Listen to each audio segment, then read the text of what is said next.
সেবার কলেরার মড়কে বাতাসপুর গ্রামটা ধ্বংস হয়ে যাওয়ার মতো হয়েছিল। সেকালে গ্রাম ঘরে এই রোগ একবার ঢুকলে গ্রাম কি গ্রাম উজাড় হয়ে যেত। বাতাসপুরের পাশের গ্রামে আমার এক মেসোমশাই থাকতেন। তিনি ছিলেন ডাক্তার। তার মুখে গল্পটা যেমন শুনেছিলাম ঠিক তেমনভাবেই বলছি। তখন শ্রাবণ মাস, সকাল থেকেই প্রচণ্ড দুর্যোগ চলছে। সেই দুর্যোগে সারাদিন রোগী দেখার পর রাত্রিবেলা ক্লান্ত হয়ে ঘুমোচ্ছি। এমন সময় হঠাৎ দরজায় কড়া নড়ার শব্দ। ঘুম ভেঙে গেল। উঠে বসে কেরোসিনের কুপটিটা জেলে সাড়া দিলাম। কে ডাকে?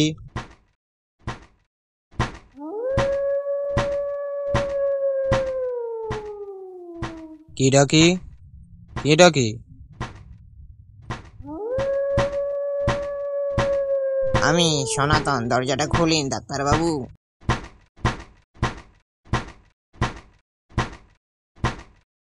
সনাতন বাতাসপুর থেকে। কালোর স্ত্রী কলেরায় মারা গেছে। কিন্তু এত রাতে সনাতন আবার এসেছে কেন? তবে কি আবার নতুন কারো অসুখ করলো? এই অঞ্চলে ডাক্তার বলতে একা আমি। কিন্তু ভাগ্যের এমন পরিহাস যে এই মহামারীতে একটি রোগীরও প্রাণ আমি রক্ষা করতে পারিনি।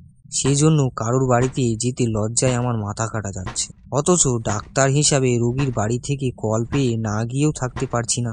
তাই ব্যর্থতা ঢাকাবার জন্য সম্পূর্ণ বিনা পয়সায় আমি চিকিৎসা চালাচ্ছি। সনাতন অন্ধকারে বাইরে দাঁড়িয়ে হাউ হাউ করে কেঁদে উঠল। ডাক্তারবাবু গো, আমায় বাঁচান। ডাক্তারবাবু আমায় বাঁচান, যে করে হোক আমায় বাঁচান ডাক্তারবাবু। কি হলো সনাতন? কার কি হলো আবার?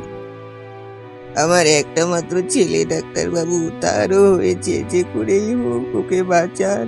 বউটা গেছে, ছেলেটা বুক চেয়ে বুক ধরে বেঁচে আছি। ও চলে গেলে আমাকে আত্মহত্যা করতে হবে ডাক্তারবাবু, না হলে আমি পাগল হয়ে যাব। বুক চেয়ে বুক ধরে বেঁচে আছি, ও চলে গেলে আমাকে আত্মহত্যা করতে হবে। আমি সনাতনকে আশ্বাস দিয়ে আমার ডাক্তারি ব্যাগটা ওর হাতে দিলাম।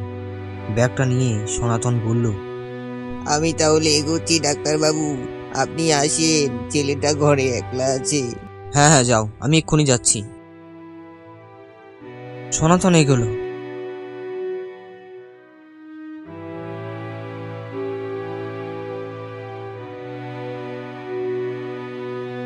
আমি চালাঘর থেকে আমার শীর্ণকায় ঘোড়াটাকে বের করে আনলাম। তারপর ছাতা মাথায় দিয়ে তার পিঠে চেপে টর্চের আলোয় পথ দেখে বাতাসপুরে চললাম। রাত তখন 1:30। দুর্যোগ খুব বেশি না হলেও ঝিমঝিম অনবরত চলছে। মাঝে মাঝে বিদ্যুৎ চমকাচ্ছে, গুড়গুড় করে মেঘও ডাকছে। মাঝে মাঝে আশ্যাওড়া বাবলা ও খেজুর গাছের গা ঘেঁষে আমি মেঠো পথ ধরে ঘোড়ায় চেপে চলছি।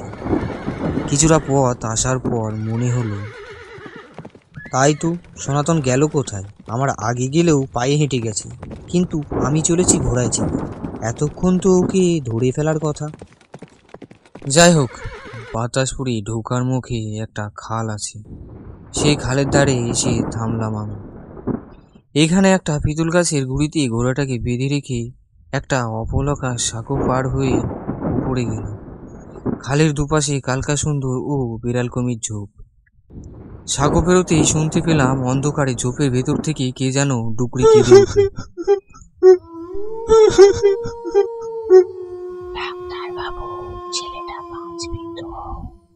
গায়ের লোম খাড়া হয়ে উঠল আমার।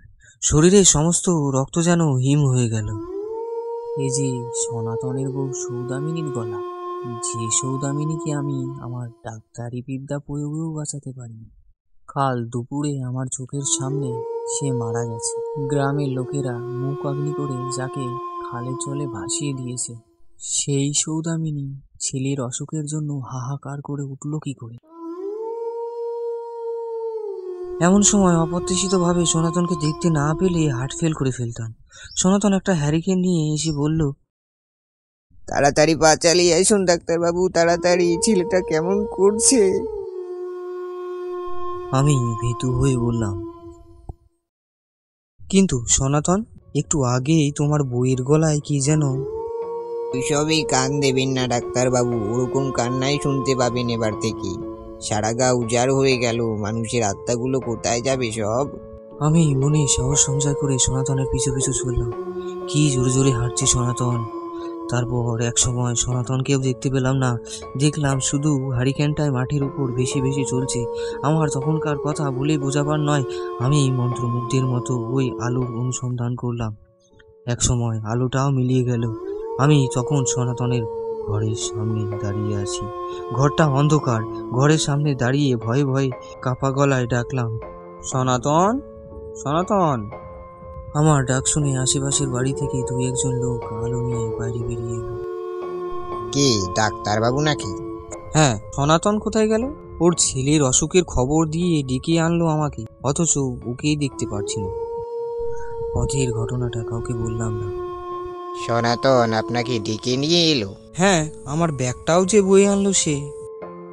সে কি? এই তো সন্ধ্যায় খালের ধারে রেখে এলাম তাকে। এই প্রচন্ড দুর্যোগে সন্ধেই অসুখে পড়ে শেষ হয়ে গেল বেচারা। আপনাকে একবার খবর দেবারও সময় পেলাম না। তবে ছেলের অসুখের কথা জানি না তো, চলুন তো দেখি।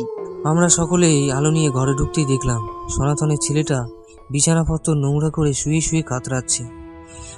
আমার ব্যাগটা সযত্নে বসানো আছে মাথার কাছে। আমি যতটা সম্ভব ওকে পরিষ্কার করে সেলাইন দিলাম, কিন্তু না, আমার এই চেষ্টাও ব্যর্থ হলো। ঘন্টা খানেকের মধ্যেই মারা গেল ছেলেটা। সেই রাত্রিটা ওই গ্রামে কাটালাম একজনের বাড়ি। পরের দিন ভোরে ভয়ঙ্কর রাতের কথাটা স্মরণ করে স্বগ্রামে ফিরে এলাম।